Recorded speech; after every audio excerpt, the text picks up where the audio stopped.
Good morning guys, welcome back to my channel. Today we are taking a bit of a break from the usual productive vlogs that are infesting my content right now. I feel like I've just done enough of them for now and I really just needed to be inspired by something else. So that something else has been a language, and specifically, as you can tell from the title, Chinese Mandarin. This is a language that I first took an interest in a few years ago, maybe 2019, around that time. There's a video on my channel that I specifically remember, including clips of me learning the numbers in Chinese from 1 to 10. We are gonna take a more complex route this time. It's gonna require a bit more effort. I'm going to attempt to learn the 100 most important words in Chinese, or most common words in Chinese. There are a variety of apps that I have downloaded. There are some websites that I've been using. I'll have all of these linked down below as well if you want to go check them out. If you have any tips, that would also be very useful. So leave them in the comments and let me know if you're learning a language too. Anyway, so to break down what we're gonna do today, we're gonna focus on the HSK1 vocab, and we're going to create flashcards for these words and also revise these words. That is gonna involve practicing writing out the characters, obviously learning the pinyin. Hopefully I will just be able to recognize a few more characters than I'd say the current 5 that I know right now,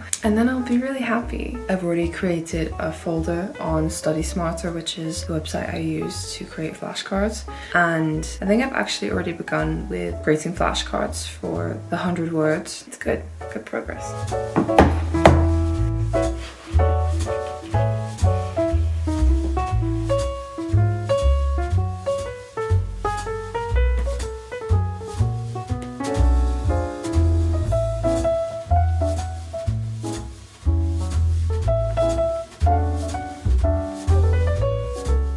So I'm downstairs now.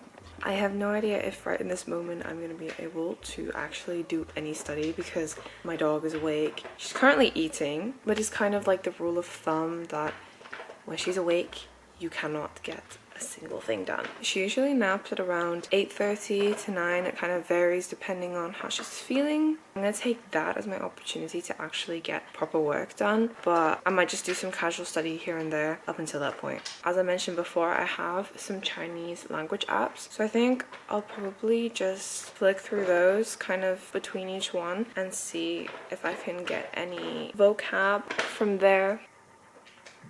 I'll probably start with Chineasy because it's fun, it is visual, and honestly, almost all the words that I know up to this point, I remember because of this app, so obviously it has to be doing something right. And my go-to dictionary app is Pleco. I don't know if that's good.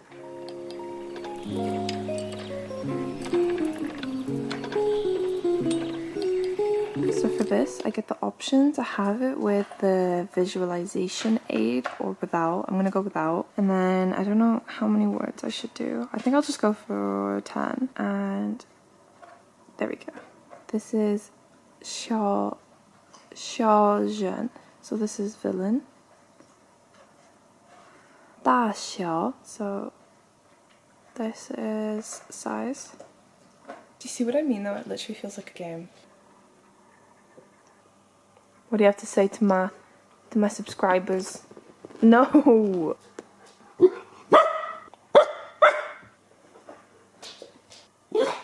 Your computations.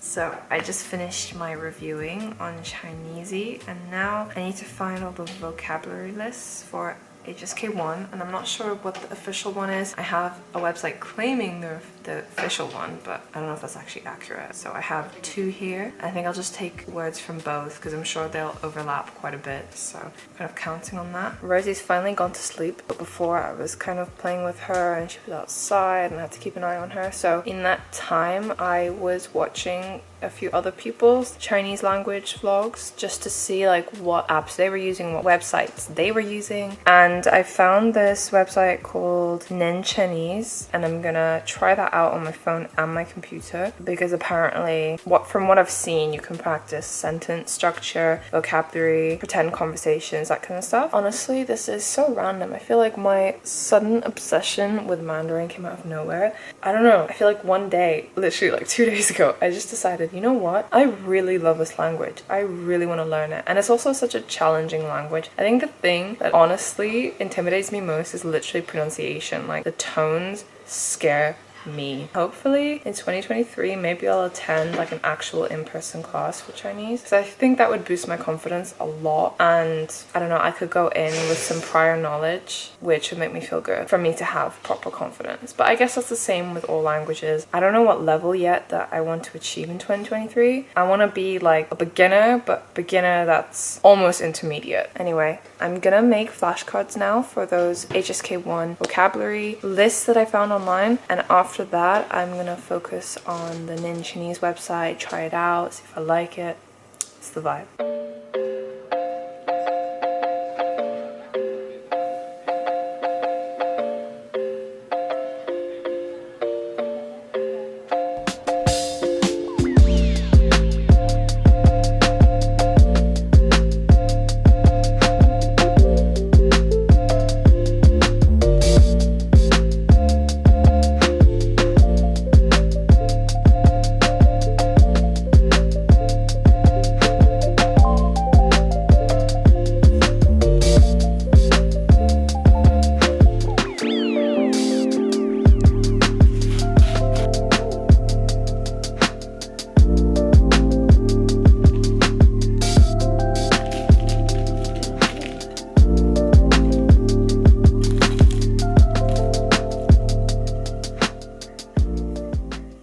I'm having breakfast now, and I didn't finish the 100 words all in one go, but I will do it over the course of the day. I don't want to overwhelm myself, so I think I'm just gonna make flashcards, review some, make some more, review some, do it like that. To switch it up, I'm gonna try the Mandarin Chinese website. So straight at it. My brother watches my videos. I also subscribe to Katie's channel and likes the video. Thank you. You're my #1 subscriber. You're my favorite. Alright, I'm gonna eat now. I'm super hungry.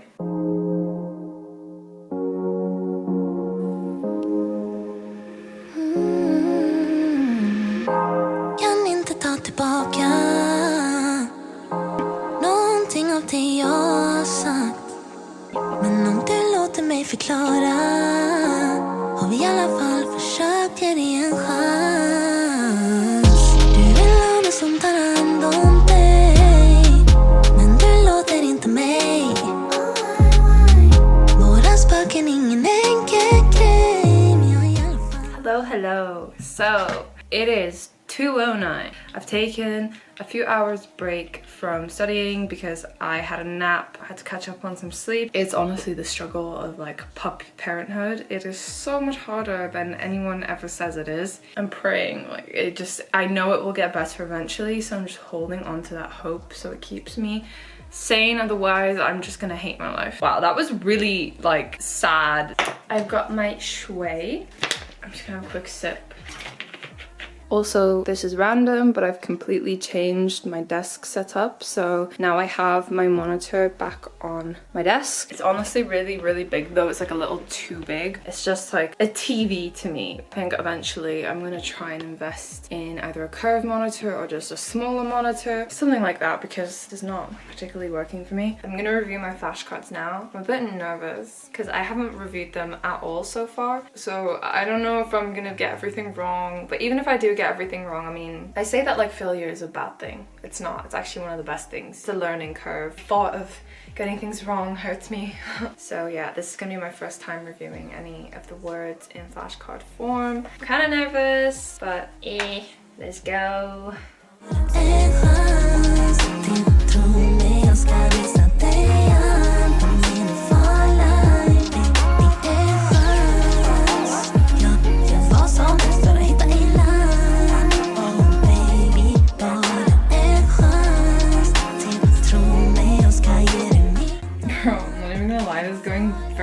terribly. But I'm actually learning though. I'm learning.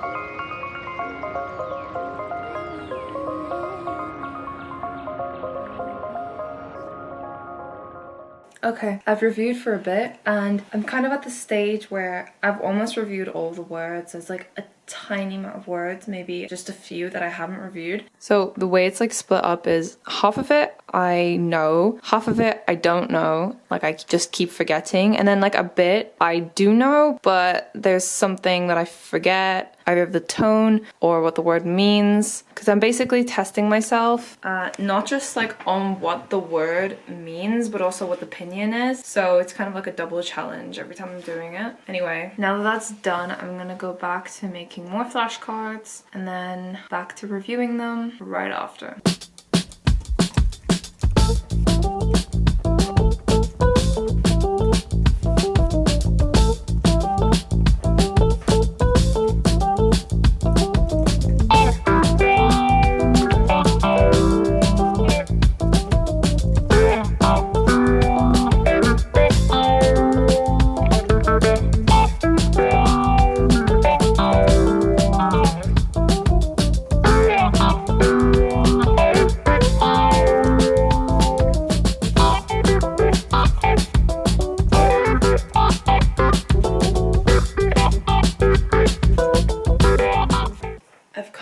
My first particle. Guh, guh, guh.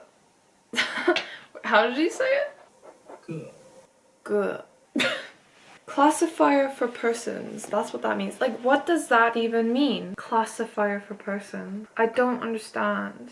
Does it mean that if it's paired with a word, then it means it's about a person? Because the examples are like 个人, so that means individual. And then there's like 个性, and that means personality. And usually personality is for people, right? This language confuses me. I think I'm just gonna take a little bit of a break because I kind of have a headache looking at my big monitor screen. This is what I mean, like this is why I need to invest in a smaller monitor, because looking at this huge one, I feel like it has 10 million times the impact of just looking at my laptop because it's so goddamn big. So I'm just gonna take a break and look at a smaller screen being my phone, and I'm gonna go on this social media app. It's a Chinese social media app. I think in English it translates to Little Red Book. If you look it up on Google, it has this icon. I think this is a very helpful app to have if you're learning Chinese, because you get to see what normal Chinese people post, and I don't see like any better way of being exposed to the language than seeing what normal natives post in their language, how they speak colloquially. I hate that word. And making note of it. You'll be practicing like your reading. You can get new vocabulary words that way. You get to see like what kind of words people your age use. I don't know, that's like my tip of the day.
Wow, I deadass look like a ghost right now. Don't be alarmed, I have a face mask on. This is my prime opportunity to do like skincare and stuff before bed, because it's quite literally like right before bed. It's 10 o'clock right now. I thought it would be time to wrap up the video to tell you what I think of today. Earlier I had a nap because I had a pounding headache. Then I got back up, got ready, go back to work, which was basically just a continuation of me making more flashcards to reach that 100 flashcard mark that I had set as a goal at the start of today. Now, I came to a realization about something, which I'm going to quickly explain. Basically, when I was making the flashcards, I was putting the pinyin and I was also putting the translation, but I thought it would be very helpful to also give myself example sentences to give myself further context of how to use the word in an actual sentence so I can learn off sentences and not just words. I feel like that's way more useful if you actually want to use those words in conversation with someone because you know how exactly you have to use it. Sometimes when you just have a standalone word, it's kind of difficult to know exactly how to use it in a sentence. So basically, I'm telling you this because I went back to all my flashcards and I redid them. I added in an examples section for them and I put at least 2 examples for most of them and I highlighted where in the sentence the word was used and then I had the translation underneath. I think for myself this is going to be a lot more useful than just having what I initially did. For the example sentences, I used a specific website called purpleculture.net. I'll have all my resources linked down below in the description box so you can go check out like all the apps that I use, all the websites I'm using. But I really like this website because not only do they give you sample sentences, they also demonstrate how to write the characters because there's a specific stroke order, like you can't just write it however you want it. There's a specific way to doing it. They show you an animation, they also show you step by step how to write it out. And then another feature I really like is that on the website there's basically an option to print off a writing sheet where you have one character like this and then loads of spaces where you basically just rewrite the character over and over to practice writing that specific character. I think that's super useful. You can basically just print that off or import it to your iPad. There was also one more thing where they give you example words where your word is within another word. So for example, I think the word for a volcano is made out of 2 different words. It's made out of the word fire and the word mountain, and they come together. Those 2 characters come together to make volcano. They give you lots of different examples of like how to make different words with your word. They also give synonyms and antonyms. And then at the very end of the evening, I've practiced writing out 10 different characters over and over to try and get it drilled in my head. Anyway, I'm gonna end the video here because I am exhausted and I also have to take my face mask off in 4 minutes. So I'm gonna go to sleep, but I really hope you enjoyed this video. I hope you enjoyed studying with me. I would love to know what languages you're studying. So thank you for watching and make sure to like, subscribe, turn the notification bell on. And I'll see you in my next video. Bye!